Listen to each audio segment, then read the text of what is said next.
நமது இயேசு கிறிஸ்துவின் இனிய நாமத்திலே உங்களை மீண்டும் ஒரு முறையாக இந்த நிகழ்ச்சிக்கு மகிழ்வோடு வரவேற்கிறோம். நேயர்களே, நம்முடைய வாழ்வில் அநாதி தேவனின் திட்டங்கள் உண்டு. ஒவ்வொருவருடைய வாழ்விற்கும் தேவன் ஒரு திட்டத்தையும் ஒரு சித்தத்தையும் வைத்துள்ளார். ஒவ்வொருவருக்கும் தேவன் வைத்துள்ள திட்டம் நிச்சயமாகவே மாறுபடும். அவர் சர்வ வல்லமையுள்ள தேவன். தன்னுடைய பிள்ளைகள் ஒவ்வொருவருமே தங்களுடைய வாழ்விலே அவரின் சித்தத்தின்படி செய்ய தம்மை வெளிப்படுத்த வேண்டும் என்று நினைக்கிறார். நாம் பின்பற்ற வேண்டிய ஒரே மாதிரி இயேசு கிறிஸ்து மாத்திரமே. இயேசு கிறிஸ்துவை போல நான் மாறுவதற்கும் இயேசு கிறிஸ்துவின் அடிச்சுவட்டில் நடப்பதற்கு இந்த நிகழ்ச்சி உங்களுக்கு பிரயோஜனமாக இருக்கும் என்று நாங்கள் நம்புகிறோம். வாருங்கள், இன்றைய நாளிலே தேவன் நமக்கு வைத்திருக்கிற ஆசீர்வாதத்தை நிகழ்ச்சியை கவனிப்பதன் மூலமாக நாம் தெரிந்து கொள்வோம்.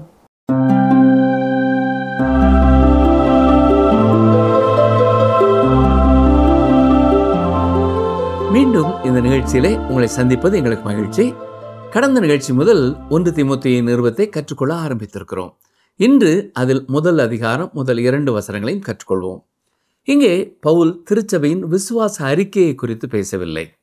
முதல் அதிகாரத்திலேயே திருச்சபையை தாக்கக்கூடிய தவறான போதனைகளை குறித்து எச்சரிப்பு கொடுக்கிறார். இந்த கடிதத்தின் முகவுரை பகுதியை பார்ப்பீர்கள் என்றால் மற்ற நிருபங்களைப் போல அல்லாமல் சற்று வித்தியாசமானதாக இருக்கிறது. பொதுவாய் பவுலின் முகவுரை எல்லாம் ஒன்று போல இருப்பதாக நீங்கள் நினைத்திருக்கலாம். ஆனால் இந்த போதக நிருபங்களின் முதல் முகவுரை வாழ்த்து சற்று வித்தியாசமானதாக இருக்கிறது. கவனியங்கள், வாசிக்கிறேன். 1 தீமோத்தேயு 1 அதிகாரம் முதல் 2 வசனங்கள்.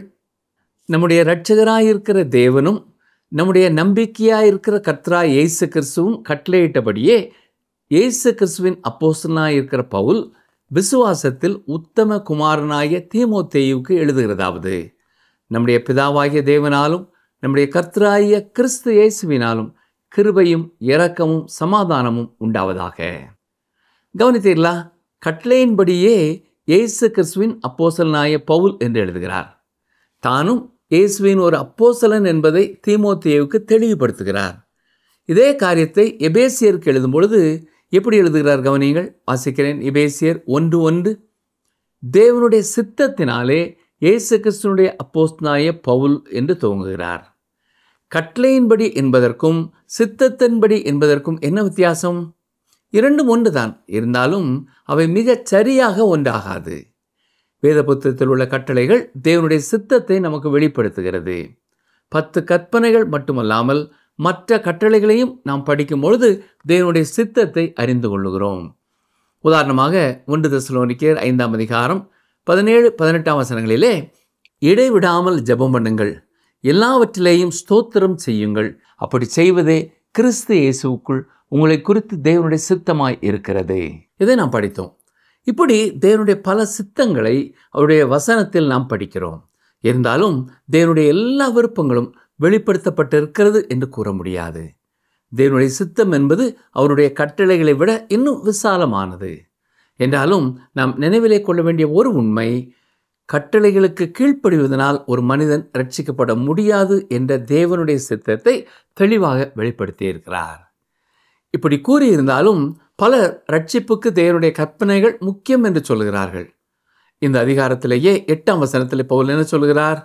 ஒருவன் நியாயப்பிரமாணத்தை நியாயப்படி அனுசரித்தால் நியாயப்பிரமாணம் நல்லதென்று அறிந்திருக்கிறோம். நியாயப்பிரமாணத்தை அனுசரிப்பது என்றால் என்ன? முதலாவது, நியாயப்பிரமாணம் நல்லது என்று அறிந்து கொள்ள வேண்டும். ரோமர் 7 அதிகாரம் 12 வசனம் பாருங்கள். ஆகையால் நியாயப்பிரமாணம் பரிசுத்தம் உள்ளதுதான், கற்பனையும் பரிசுத்தமாயும் நீதியாயும் நன்மையாயும் இருக்கிறது. நியாயப்பிரமாணம் நீதி உள்ளதென்றும் அது பூரணம் இல்லாத மனிதனின் பரிபூர்ண கீழ்ப்படிதலை எதிர்பார்க்கிறது என்பதும் உண்மை. ஆனால் ஒரு பாவி அதற்கு கீழ்ப்படிய முடியாது. ரோமர் 7 அதிகாரம் 18 வசனம் என்ன சொல்லுகிறது? நன்மை செய்ய வேண்டும் என்ற விருப்பம் என்னிடத்தில் இருக்கிறது, ஆனால் நன்மை செய்வதோ என்னிடத்தில் இல்லை என்கிறது. தேவனுடைய சித்தத்தை நமக்கு வெளிப்படுத்தவே கட்டளைகள் கொடுக்கப்பட்டிருக்கின்றன. இந்த கற்பனைகளுக்கு கீழ்ப்படிய முடியாத பாவியான மனிதனுக்கு ரட்சிப்பு தேவை என்பதையே நியாயப்பிரமாணமும் வெளிப்படுத்துகிறது. சுவிசேஷத்தின் மகிமை என்னவென்றால், இயேசு கிறிஸ்துவை விசுவாசிப்பவன் கடவுளுக்கு முன் நீதிமானாய் நிற்கிறான். இதைத்தான் அப்போஸ்தலர் நடபடிகளின் புத்தகம் 13 அதிகாரத்திலே இவ்விதமாய் வாசிக்கிறோம். கவனியங்கள் வாசிக்கிறேன். அப்போஸ்தலர் 13:38-39 வசனங்கள். ஆதலால் சகோதரரே, இவர் மூலமாய் உங்களுக்கு பாவ மன்னிப்பு உண்டாகும் என்று அறிவிக்கப்படுகிறதென்றும், மோசேயின் நியாயப்பிரமாணத்தினாலே நீங்கள் எவைகளினின்று விடுதலையாகி நீதிமான்களாக்கப்படக்கூடாதிருந்ததோ, விசுவாசிக்கிறவன் எவனும் அவைகளினின்று இவராலே விடுதலையாகி நீதிமானாக்கப்படுகிறான் என்றும் உங்களுக்கு தெரிந்திருக்க கடவது. மோசேயின் நியாயப்பிரமாணத்தின் மூலம் ஏன் நீதிமான்களாக்கப்பட முடியவில்லை? ஏனென்றால் அது மரணத்தை தெரிவிக்கிறது. கற்பனைகள் மனிதனை குற்றவாளிகள் என்று தீர்த்துவிட்டன. கற்பனைகள் நம்மை இரட்சிக்க நமக்கு கொடுக்கப்படவில்லை. தேவன் பரிசுத்தர் என்பதை நமக்கு வெளிப்படுத்தவும், நாம் பரிசுத்தர் அல்ல என்பதை புரிந்து கொள்ளவுமே கொடுக்கப்பட்டிருக்கிறது. நம்மை இரட்சிக்க தேவன் தெரிந்து கொண்ட வழிதான் சிலுவை. நானே வழியும் சத்தியமும் ஜீவனுமாயிருக்கிறேன், என்னாலே அல்லாமல் ஒருவனும் பிதாவினிடத்தில் வரான் என்று தெளிவாய் கூறப்பட்டிருக்கிறது. தேவனிடத்தில் சேர வழி அவர் கொடுத்த கட்டளைகள் அல்ல, நமக்காக தனது ஜீவனை சிலுவையில் கொடுத்த இயேசு கிறிஸ்துவினாலேயே உண்டாயிருக்கிறது. இயேசுவே வழி. தேவனுடைய சித்தத்தினாலே தான் ஒரு அப்போஸ்தலன் என்று எபேசு திருச்சபைக்கு எழுதும் பொழுது அது உண்மையாயிருக்கிறது. இளம் ஊழியரான தீமோத்தேயுக்கு எழுதும் பொழுது தேவனுடைய கட்டளையின்படி நான் அவருடைய அப்போஸ்தலன் என்று எழுதுகிறார். தேவனுடைய சித்தத்தினாலே மட்டுமல்ல, தேவனுடைய கட்டளையினாலும் நான் அப்போஸ்தலனாய் இருக்கிறேன் என்கிறார். பவுல் ஒரு அப்போஸ்தலனாய் இருக்கும்படி இயேசு கட்டளை கொடுத்த ஒரு நேரம் உண்டு. மோசே சாக்கு போக்கு சொன்னது போல ஒருவேளை பவுலும் சாக்கு போக்கு சொல்லி இருக்கலாம். இயேசு சரீரத்தில் வாழ்ந்த காலத்திலே பவுலுக்கு இயேசுவை தெரியாது.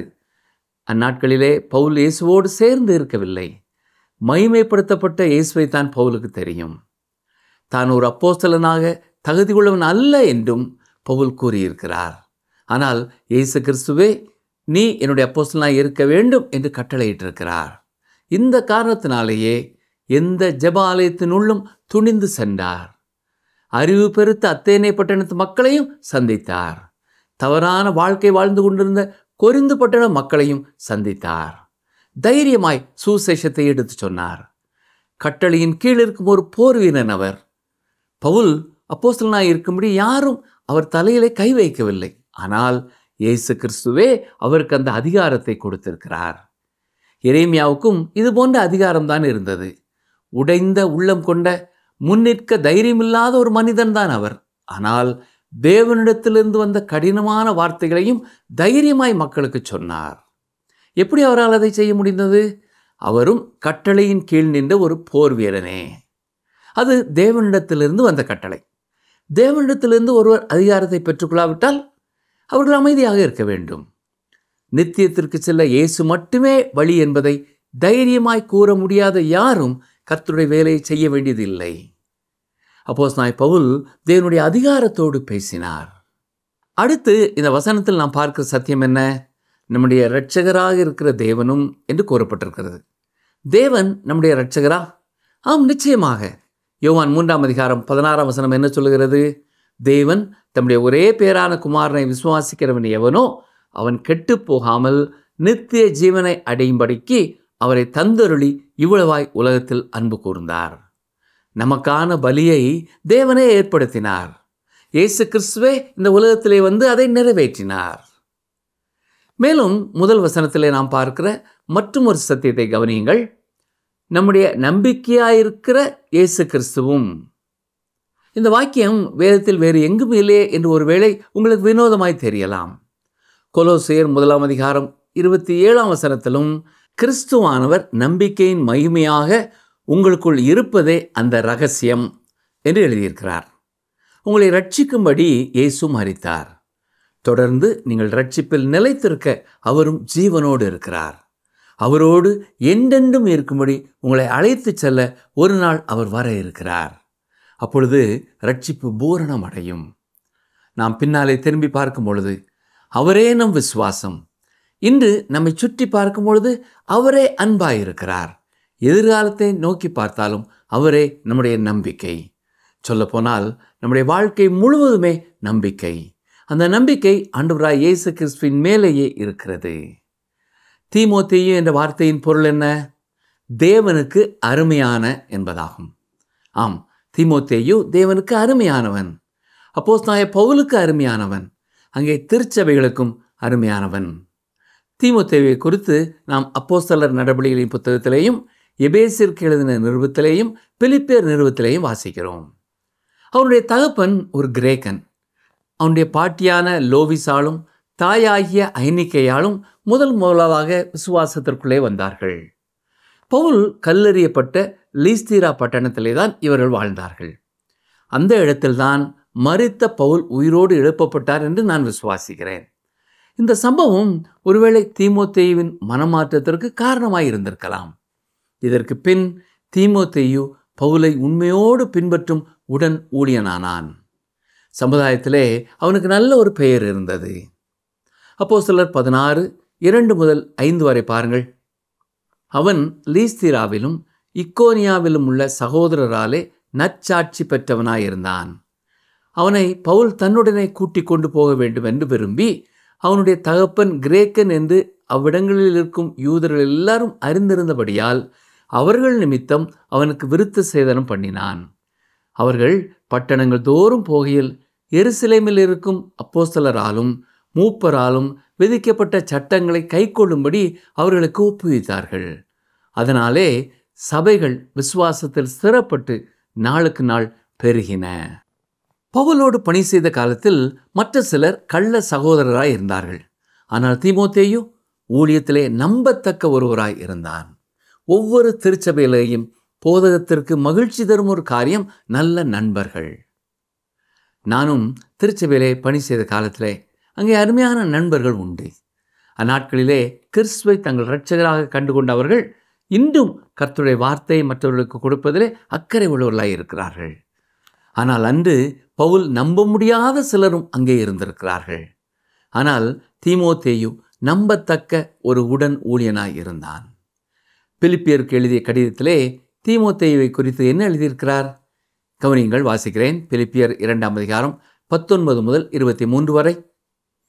அன்றியும் நானும் உங்கள் செய்திகளை அறிந்து மன தேறுதல் அடையும்படிக்கு சீக்கிரமாய் தீமோத்தேயுவை உங்களிடத்தில் அனுப்பலாம் என்று கர்த்தராகிய இயேசுவுக்குள் நம்பியிருக்கிறேன். அதேனென்றால் உங்கள் காரியங்களை உண்மையாய் விசாரிக்கிறதற்கு என்னைப் போல மனதுள்ளவன் அவனே அன்றி வேறொருவனும் என்னிடத்தில் இல்லை.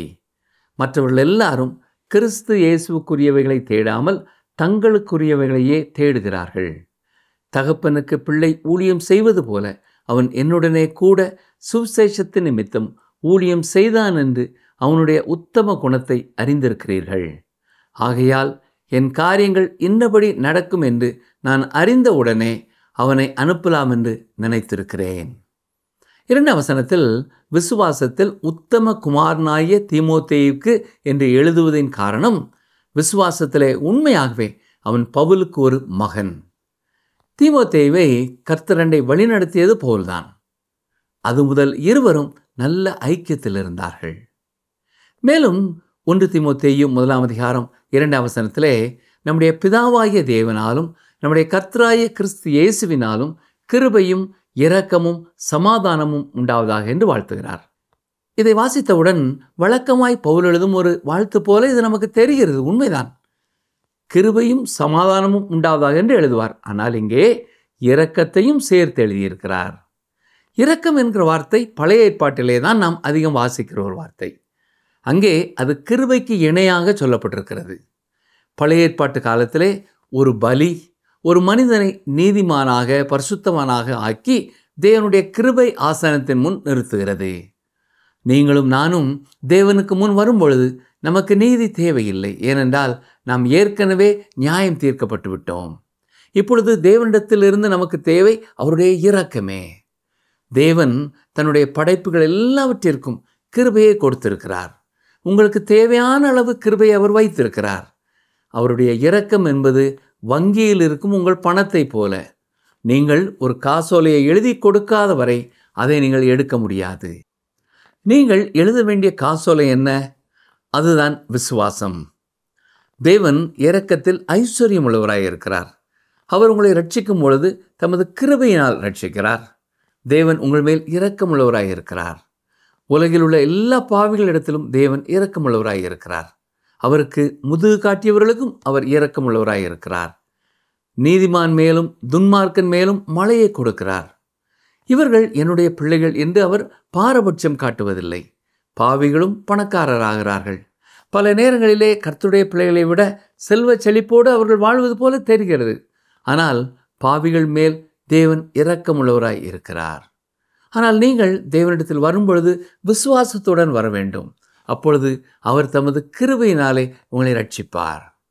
இங்கே 3 வார்த்தைகளை பார்க்கிறோம்: அன்பு, இரக்கம், கிருபை. சொல்லப்போனால் அது ஒரு சின்ன திருத்துவம் போல இருக்கிறது. இரக்கத்தையும் கிருபையையும் அவர் வெளிப்படுத்தும் முன்னதாகவே அவரிடத்தில் அன்பு இருக்கிறது. தேவன் அன்பாகவே இருக்கிறார். அதுவே அவருடைய இயற்கை சுபாவம். அவருடைய குணநலன் பாவியான ஒரு மனிதனுக்கு கொடுக்க வேண்டியதை கொடுப்பது. அவருடைய இரக்கம் அவருடைய பரிசுத்தம் எதிர்பார்க்கும் அத்தனையையும் திருப்திப்படுத்தும்படியாய் இலவசமாய் அவர் கொடுப்பதுதான் அந்த கிருபை. எனவே தேவன் இரக்கமுள்ளவராய் இருப்பதால் நீங்கள் அவரிடத்திலே வர முடியும். அவருடைய கிருபையினால் அவர் உங்களை ரட்சிப்பார். அதற்காக நீங்கள் அவருக்கு எதையும் கொண்டு வர வேண்டியதில்லை. ஏனென்றால் கடவுளுக்கு கொடுக்க நம்மிடத்திலே ஒன்றும் இல்லை. நம்முடைய நீதியும் அழுக்கான கந்தை என்றுதான் பரிசுத்த வேதம் கூறுகிறது. சிலர் தங்களுக்கு தேவனுடைய இரக்கம் தேவையில்லை, தங்கள் சொந்த நற்கிரியைகளினாலே ரட்சிப்பை பெற்றுக்கொள்ளலாம் என்று நினைக்கிறார்கள். மரிக்கும் நிலையில் இருந்த ஒரு மனிதனை பார்க்க ஒரு போதகர் சென்றார். போதகரை பார்த்து, படுக்கையில் இருந்த அந்த மனிதன், எனக்கு இரக்கமும் கிருபையும் தேவை, எனவே நான் இயேசுவை என் சொந்த இரட்சகராக ஏற்றுக்கொள்ள வேண்டும் என்று நீங்கள் சொல்ல வேண்டியதில்லை, நான் இருக்கும் வண்ணமாகவே அவருக்கு முன்னால் நிற்க என்னால் முடியும் என்று சொல்லிவிட்டு பின் தன் வாழ்க்கையிலே அவன் செய்த எல்லா காரியங்களையும் குறித்து பேசினான். தாய் தகப்பன் இல்லாத பல பிள்ளைகளுக்கு அவன் உதவி செய்ததாக கூறினான். பிரியமானவர்களே, நற்கிரியைகளை மட்டும் நம்பி இருக்கிறவர்கள் ரட்சிப்பை பெற்றுக்கொள்ள முடியாது. தேவன் உங்களுக்கு கொடுக்கும் ரட்சிப்பு அவருக்கு பிரியமான நற்செயல்களை செய்ய உங்களை பலப்படுத்தும். ஆனால் நற்செயல்களால் ரட்சிப்பை பெற்றுக்கொள்ள முடியாது. மனிதனுடைய நீதி எல்லாம் அழுக்கான கந்தையாயிருக்கிறது. மற்ற கடிதங்களில் பவுல் எழுதுவது போல் இல்லாமல் போதக நிறுவனங்களில் வித்தியாசமாக எழுதுகிறார். பொதுவாக மற்றவர்களிடத்தில் பேசும் பொழுதும் மற்றவர்களுக்கு எழுதும் பொழுதும் அவர் பயன்படுத்திய வார்த்தைகளை விட இப்பொழுது இந்த 3 நிருபங்களிலும் மிக உரிமையோடு சில காரியங்களை எழுதியிருக்கிறார். இங்கே பவுல் தீமோத்தேயுக்கு எழுதிய வார்த்தைகள் மூலம் இன்றும் பரிசுத்த ஆவியானவர் நம்மோடு பேசுகிறார். 1 தீமோத்தேயு நிருபம் தனிப்பட்ட விதத்திலே எழுதப்பட்டதாக இருந்தாலும் ஒரு ஸ்தல சபை தொடர்பான சத்தியங்கள் அடங்கியிருக்கின்றன. ஒரு சபை எப்படி அந்த சமுதாயத்திலே சாட்சி உள்ளதாய் வாழ வேண்டும் என்பதை எடுத்து சொல்லுகிறது. போதகர்களுக்கு என்று சொல்லப்பட்ட பகுதி உண்டு, விசுவாசிகளுக்கு என்று சொல்லப்பட்ட பகுதி உண்டு. அடுத்ததாக 2ஆம் வசனத்திலே நம்முடைய பிதாவாகிய தேவனாலும் என்று கூறப்பட்டிருப்பதின் பொருள் என்ன? தேவன் பவுலுக்கும் தகப்பனாயிருக்கிறார், தீமோத்தேயுக்கும் தகப்பனாயிருக்கிறார். நீங்கள் ரட்சிப்பின் நிச்சயம் பெற்ற ஒரு விசுவாசியாயிருப்பீர்கள் என்றால் அவர் உங்களுக்கும் பிதாவாய் இருக்கிறார்.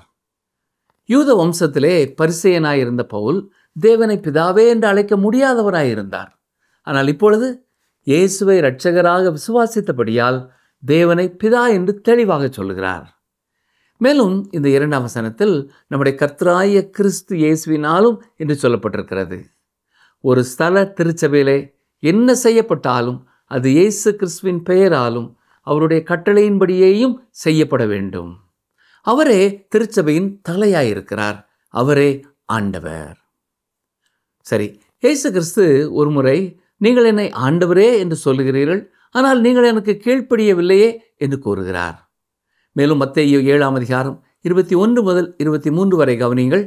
வாசிக்கிறேன். பரலோகத்தில் இருக்கிற என் பிதாவின் சித்தத்தின்படி செய்கிறவனே பரலோக ராஜ்யத்தில் பிரவேசிப்பானே அல்லாமல் என்னை நோக்கி கர்த்தாவே கர்த்தாவே என்று சொல்கிறவன் அதில் பிரவேசிப்பதில்லை. அந்நாளில் அநேகர் என்னை நோக்கி கர்த்தாவே கர்த்தாவே, உமது நாமத்தினாலே தீர்க்க தரிசனம் உரைத்தோம் அல்லவா, உமது நாமத்தினாலே பிசாசுகளை துரத்தினோம் அல்லவா, உமது நாமத்தினாலே அநேக அற்புதங்களை செய்தோம் அல்லவா என்பார்கள். அப்பொழுது நான், ஒரு காலம் உங்களை அறியவில்லை, அக்கிரம செய்கைக்காரரே, என்னை விட்டு அகன்று போங்கள் என்று அவர்களுக்கு சொல்லுவேன். ஆம் பிரியமானவர்களே, நாம் கர்த்தாவே ஆண்டவரே என்று அவரை அழைப்பது மட்டுமல்ல, அவர் நம்மோடு பேசும் காரியங்களுக்கு நாம் கீழ்ப்படிய வேண்டும். இன்று நாம் பல சத்தியங்களை படித்தோம். உங்கள் இருதயத்திலே பரிசுத்த ஆவியானவர் எதை குறித்த உணர்வை கொடுத்து நீங்கள் எந்த குறிப்பிட்ட காரியத்திலே மாற்றமடைய வேண்டும் என்பதை உணரச் செய்கிறாரோ அதை குறித்து வேத வசனங்களின் அடிப்படையிலே சிந்தனை செய்யுங்கள். சரியான தீர்மானத்திற்குள்ளே வாருங்கள். கர்த்தர் நிச்சயம் உங்களை கொண்டும் பெரிய காரியங்களை செய்வார். ஜெபிப்போமா. நேற்றும் இன்றும் என்று மாறாத எங்கள் அன்பின் ஆண்டவரே, இன்று நாங்கள் கற்றுக்கொண்ட உம்முடைய பரிசுத்த வசனங்களுக்காக உமக்கு நன்றி கூறுகிறோம். உம்முடைய விருப்பத்தின்படி எங்களையும் உமது பிள்ளைகளாக ஏற்றுக்கொள்கிறதற்காக உமக்கு ஸ்தோத்திரம் ஐயா. நாங்கள் எவ்வளவு பெரிய பாவிகள் என்பதை உணர்ந்து கொள்ளும்படியாய் நீர் கொடுத்திருக்கிற உம்முடைய கட்டளைகளுக்காக உமக்கு ஸ்தோத்திரம் செலுத்துகிறோம். உமது கட்டளைகளுக்கு கீழ்ப்படிய முடியாத எங்களுக்கு ஒரு இரட்சகர் தேவை என்பதை நாங்கள் உணர்ந்து கொள்ள உதவி செய்தீர். உமக்கு ஸ்தோத்திரம். உமது ஒரே பேரான குமாரனாய் இயேசு கிறிஸ்து எங்கள் பாவத்திற்கான தண்டனையை சிலுவையில் ஏற்றுக்கொண்டதற்காக உமக்கு ஸ்தோத்திரம். நானே வழியும் சத்தியும் ஜீவனுமாயிருக்கிறேன் என்று கூறிய இயேசு கிறிஸ்துவை எங்கள் ரட்சிப்பிற்காக நாங்கள் நம்பி இருக்கிறோம் ஐயா. கர்த்தாவே கர்த்தாவே என்று உம்மை நோக்கி கூப்பிடுகிற நாங்கள் உம்முடைய கட்டளைகளுக்கு கீழ்ப்படிய வேண்டும் என்ற உள்ளான உணர்வை ஒவ்வொரு நாளும் எங்களுக்கு தந்தரல வேண்டும் என்று கேட்கிறோம். தீமோத்தேயுவை போல எங்கள் திருச்சபைகளிலேயும் இருக்கும் எல்லா இளம் ஊழியர்களுக்காக உமக்கு ஸ்தோத்திரம் செலுத்துகிறோம். வாழ்க்கையின் எல்லா சூழ்நிலைகளிலேயும் அவர்கள் உமக்கு உண்மை உள்ளவர்களாக இருக்க நீர் கிருபை செய்யும். உம்முடைய அன்பு, இரக்கம், கிருபை இவைகளை எப்பொழுதும் எங்கள் உள்ளத்திலே கொண்டு உம்மை முழுமனதோடு நேசிக்கவும் உம்முடைய பரிசுத்த வசனத்தை பலர் அறிந்து கொள்ள செய்யவும் நாங்கள் செயல்படுகிற விசுவாசிகளாய் வாழ நீரே எங்களுக்கு துணை செய்யும். மீட்பர் இயேசு கிறிஸ்துவின் நாமத்தினாலே மனத்தாழ்மையோடு ஜெபிக்கிறோம் பிதாவே, ஆமென். பிரியமானவர்களே, இந்த நாளிலே நீங்கள் கேட்ட இந்த செய்திக்காக ஆண்டவருக்கு ஸ்தோத்திரம் செலுத்துவோம்.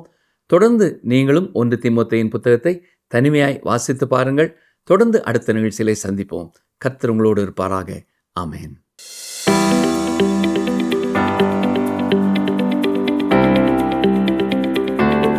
எதனாலே சபைகள் விசுவாசத்தில் திடப்பட்டு நாளுக்கு நாள் பெருகின? எதனாலே சபைகள் விசுவாசத்தில் திடப்பட்டு நாளுக்கு நாள் பெருகின? ஆப்ஷன் ஏ, தேவனை துதித்து பாடியதால். ஆப்ஷன் பி, அனுதினமும் சபை கூடியதால். ஆப்ஷன் சி, சட்டங்களை கை கொண்டதால். இன்றைய கேள்விக்கான சரியான பதிலை 9962032803 என்ற எண்ணிற்கு வாட்ஸ்அப் மூலம் அனுப்புங்கள்.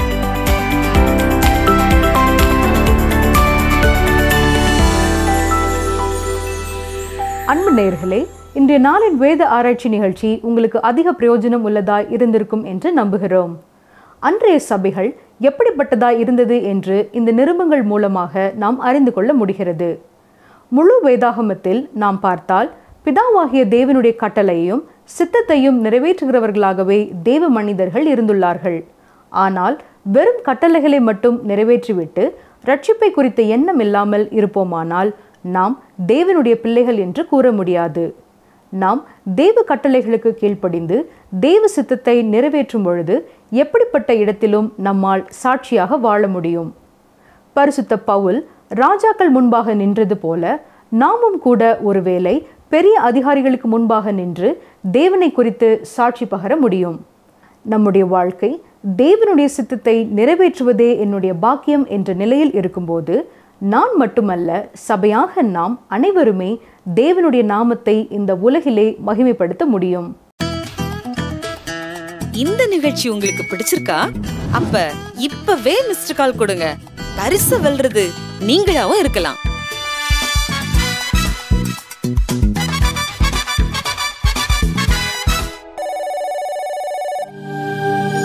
தெய்வ வாக்கு.